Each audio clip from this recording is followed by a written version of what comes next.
Hallo, heute gibt es ein Roggenmischbrot mit Sauerteig. Ich habe jetzt 6 Gramm Hefe, das tun wir mal schon in die Schüssel rein. So, was habe ich jetzt noch?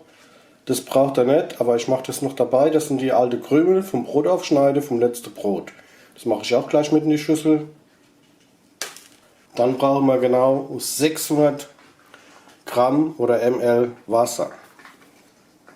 Das kann so lauwarm sein, muss nicht eiskalt sein, lauwarm ist okay.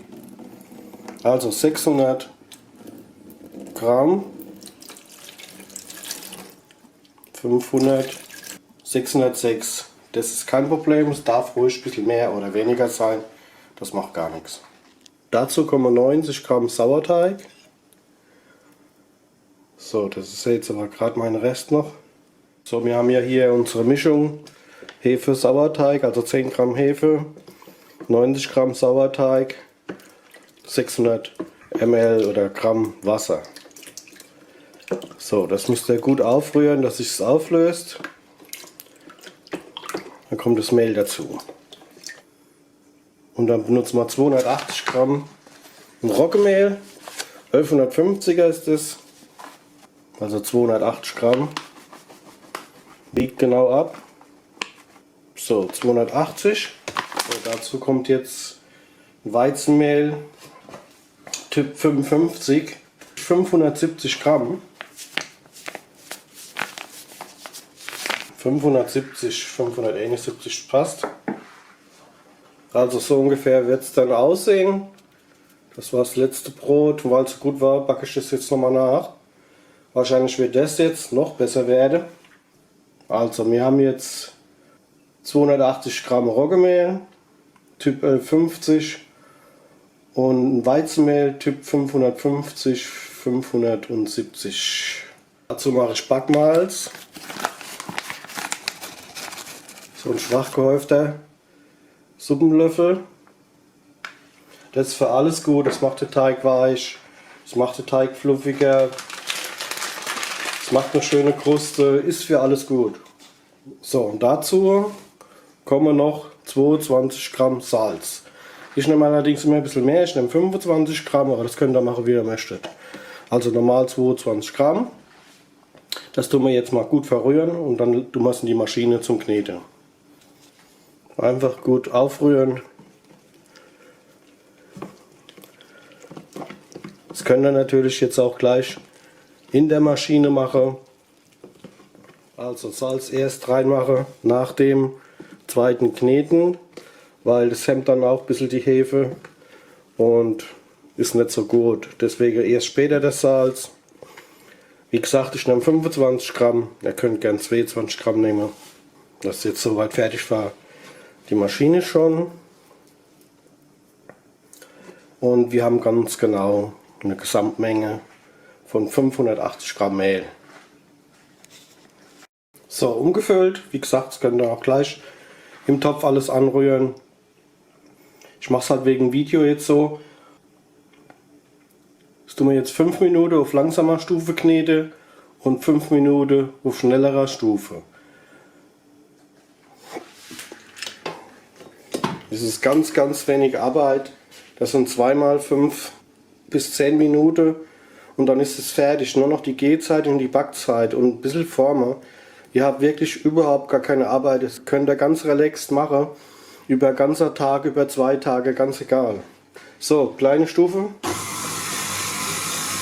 Und dann tun wir das erstmal ankneten, so dass es auch schön vermischt ist. Nach 5 Minuten benutzen wir eine schnellere Stufe und kneten das fertig. So, zwischenzeitlich wiegen wir unseren Salz ab. Also normal 22, ich nehme 25. Ja, 24, das reicht. So, und das geben wir zum Teig während dem Laufe dazu. Also 5 Minuten noch. So, jetzt machen wir noch schnell das Salz dazu.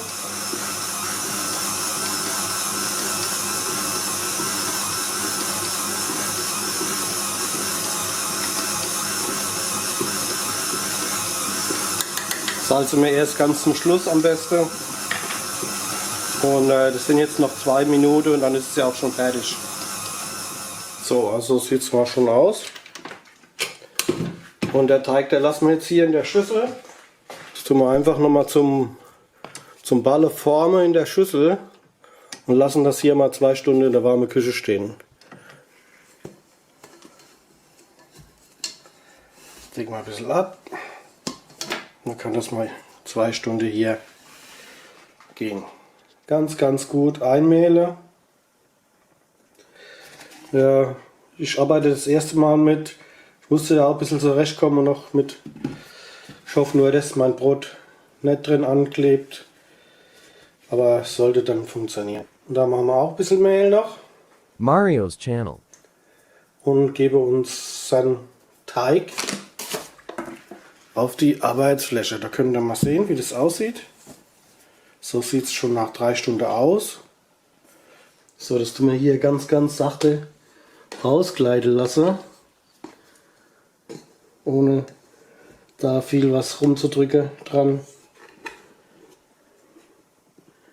So. Und das kann man gleich dann schon mal ein bisschen in die Länge ziehen. So. So, Schüsselchen mit Wasser. Und jetzt müssen wir den Teig, jetzt erstmal ein bisschen stretchen. Und dafür greifen wir den Teig hier unten und ziehen den mal so ein bisschen auseinander. Ja? Einfach von unten greife und auseinanderziehen.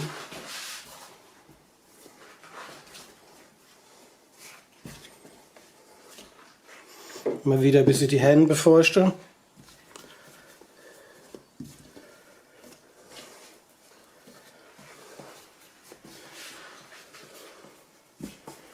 Das Glutengerüst soll sich ja gut entwickeln.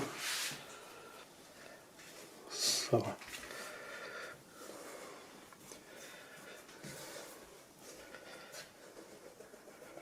Ein bisschen wackeln noch.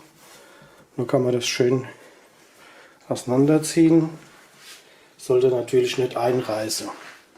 Na, jetzt gehen wir hin und nehmen das Ganze und falten das.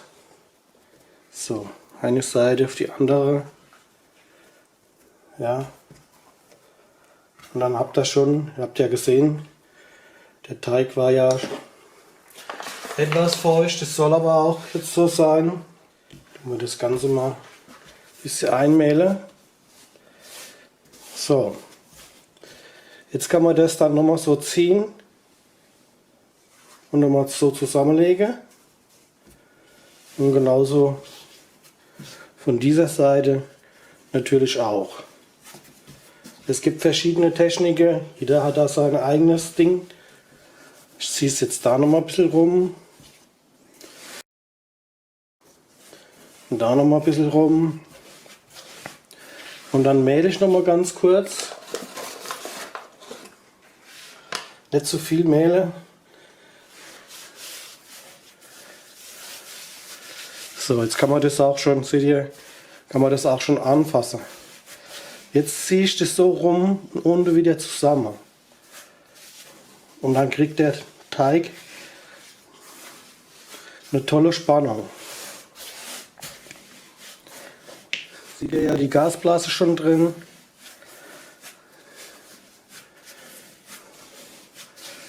Und wenn der Teig eine gute Spannung hat, dann tun wir das ins Brotköpfchen legen. Das kann man noch mal so ein bisschen umschlagen und auch mal zusammenziehen. So, das ist eigentlich schon alles. Mehr braucht er gar nicht. Und das kommt jetzt hier in unseren Brotkorb rein. So, das kann man jetzt, wenn man möchte, abdecken und noch mal kalt stellen, im Keller oder im Kühlschrank. Man kann das noch ein paar Stunden gehen lassen. Sollte mindestens 8 Stunden haben. Ich werde es jetzt noch mal für 3-4 Stunden im Kühlschrank stellen. Also es hätte dann ungefähr 10 Stunden. Also ich stelle es jetzt in den Kühlschrank und dann kann das noch mal ein paar Stunden gehen. Das holen wir jetzt als erstes hier raus. Ich habe da so einen Pizzaschieber und da stürzen wir mal hier jetzt dann ganz vorsichtig drauf.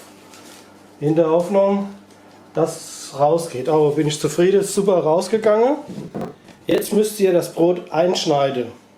Wenn ihr das nicht einschneidet, platzt es euch unregelmäßig auf. Da kann sich das Brot auch nicht so schön entwickeln.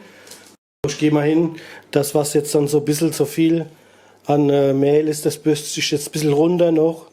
Und den Brotkörper bin ich ja nicht so begeistert. Das ist mit dem Grund, wenn ich jetzt noch weniger Mehl genommen hätte, dann würde es aber auch nicht so schön rausgehen. Jetzt gehen wir hin und schneiden das noch schnell ein. Wir machen hier einen Längsschnitt. Da fange ich mal da hinten an. Ungefähr so 3 mm. Mario's Channel. Längsschnitt 3 mm. Viel größer braucht das nicht zu sein. So. Und das schieben wir jetzt so in die Ober rein und tun das mit 50 ml Wasser schwade. Also jetzt schieben wir jetzt mal das Brot rein. So, das ist halt ein riesiges Ding. Aber ich habe es vorher schon ein bisschen ausgemessen. Wie ihr seht, das geht da jetzt ganz genau hier drauf. So, sehr wichtig, mit 50 ml kaltem Wasser anschwade.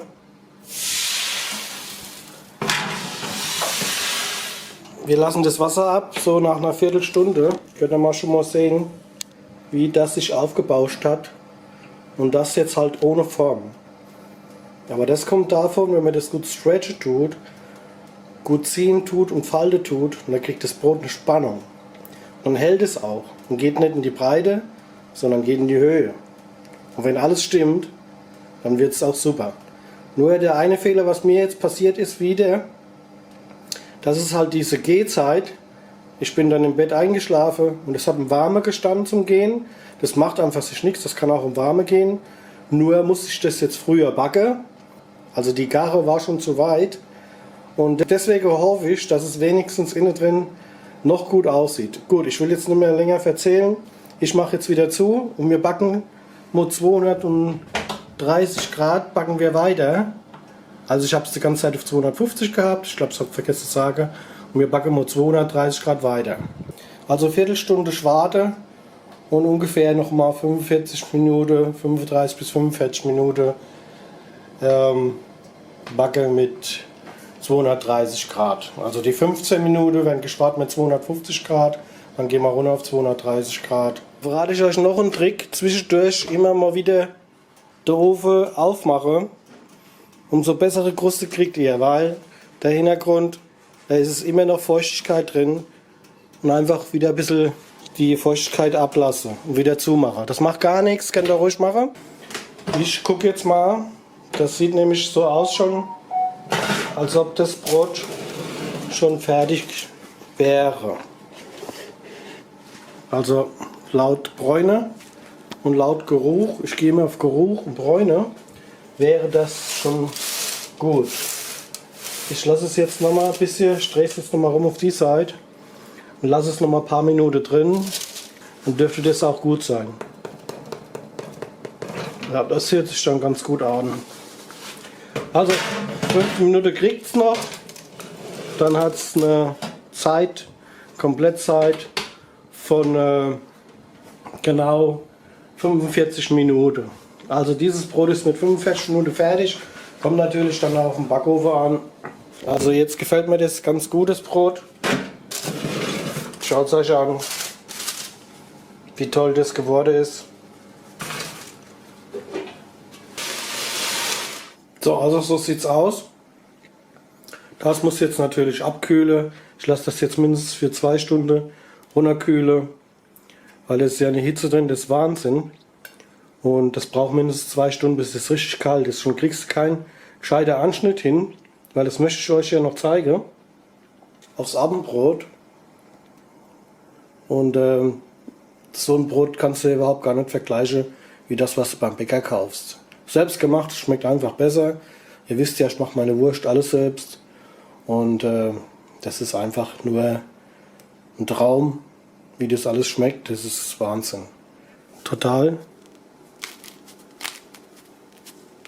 knackig, ich will es jetzt nicht verdrücken. Also ist total knackig auch. So, das Brot ist jetzt abgekühlt. Ich mache mal einen kleinen Anschnitt, aber ich mache das morgen nochmal. Von den Lichtverhältnissen ist es sehr schlecht bei mir. Und dann zeige ich euch das morgen nochmal. Aber so ein kleines Stück schneide ich mal schon weg hier.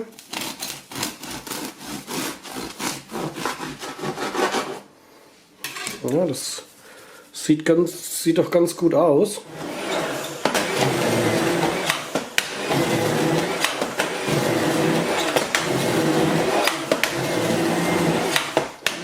So, also so sieht es aus. Ich habe es jetzt aufgeschnitten. Und ja, eins wie das andere. Ich würde mal sagen, das sieht nicht schlecht aus. Schöne Krume, schöne Kruste. Sieht klasse aus. Schaut es euch an. Ja, tolles Brot. Bisschen unregelmäßig aufgegangen, so soll es ja dann auch sein. Und schön porig, bisschen großporig. Es ist nicht ganz perfekt. Ich werde das noch ein bisschen perfektionieren, weil die Stückgare, die war schon zu weit. Und da muss ich noch ein bisschen dran arbeiten. Kleiner Tipp noch. Der andere Tag ist es ja nicht mehr so knusprig, aber das ist ganz normal, weil das Wasser, das steigt nach oben in die Kruste rein und deswegen ist es einfach nicht mehr so krustig, aber schmecken tut es genauso gut. Und wer will, kann es mal kurz in den Toaster reinstecken, dann wird es wieder ganz klasse. Oder halt nochmal in den Backofen für 15 Minuten, dann wird es wieder ganz knusprig, wie wenn es ganz frisch aus dem Ofen kommt. Also probiert es mal aus, es funktioniert. Ja, ich sag da mal wieder tschüss, vielleicht bis zum nächsten Mal. Abonnieren nicht vergessen. Euer Marius. Ciao, ciao.